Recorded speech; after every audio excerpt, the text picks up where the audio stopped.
Hello everyone, this is Showtime 112. By early February 1991, the Iraqi Air Force gave up any hope of confronting the coalition aircraft. Instead, they put themselves in a preservation mode. After realizing that hardened shelters were not good enough protection, they were sending their aircraft to their recent enemy, Iran.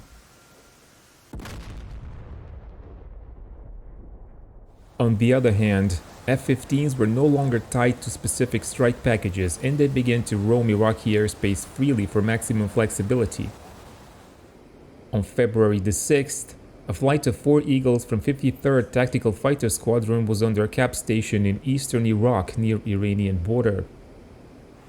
Their numbers 3 and 4 were Captain Thomas Vegas Dietz and Lieutenant Robert Gigs Hehemann. The latter pilot wasn't too experienced, with only about 100 hours on the jet, but the two of them had recently confronted Iraqi MiG-25 fighters in a difficult engagement, in which Iraqi fighters claimed one of them damaged and the other shot down. American side officially denies losing an aircraft in this incident. But now, a week later, Dietz and Hehemann received a call from AWACS warning them of Iraqi aircraft north of Baghdad approaching their position at low altitude. The two Eagle pilots soon picked them up on their radars and began to intercept them. They turned out to be 4 aircraft in 2 sections. Hehemann took the northern section while Dietz focused on the southern one.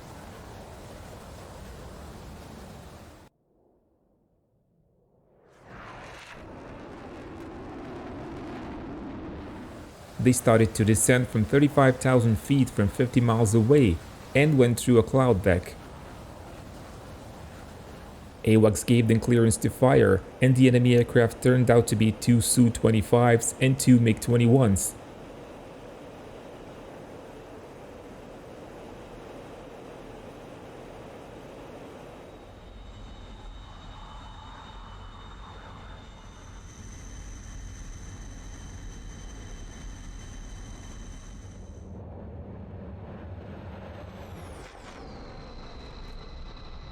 Eagle pilots locked their opponents up and fired Sparrow shots.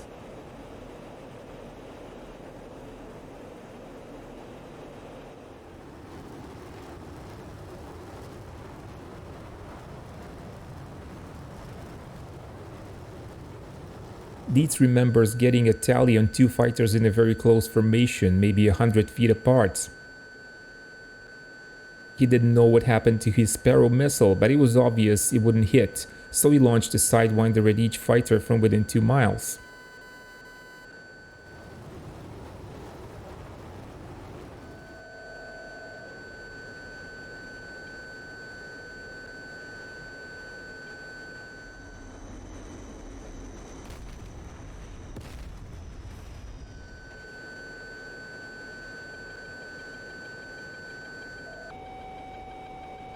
Both missiles scored a hit, and 2 MiG-21s impacted the desert floor.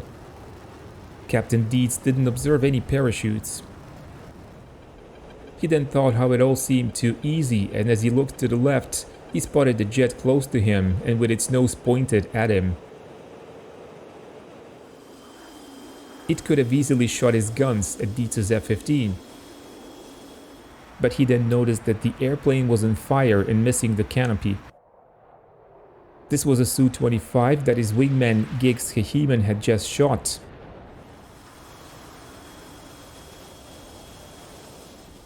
Even further to the left, he saw the wreckage of another Su-25. Lieutenant Hehemann first attacked the northernmost aircraft with an AIM-9. As the missile was still in the air, he switched to the Sukhoi on the right and launched another Sidewinder from within 1 mile.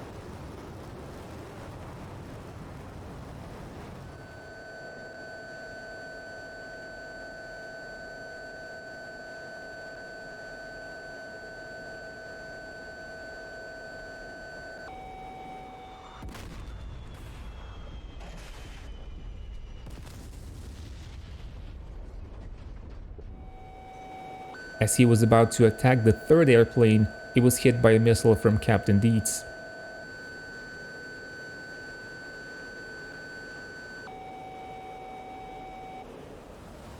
Only about 15 seconds passed from the first Sidewinder launch to the last Iraqi fighter exploding. Although this wasn't a proper dogfight, it illustrates the situation at the end of Desert Storm. Dietz and Hehemann continued to fly together even after the ceasefire and were credited with one more kill each. By doing this, they formed a very exclusive club of American pilots with 3 kill credits from the post-Vietnam era. I'd like to thank Patrick Cloutier for sponsoring this video. He's the author of Mussolini's War in the East, an exciting book about the Italian combat operations in Soviet Union. If you want to learn more about this relatively unknown part of World War II history, click the link in the video description. Don't forget to press the like button to help the channel. Join our Patreon supporters or donate on PayPal to make the future of the channel more certain. Thank you and keep watching Showtime 112.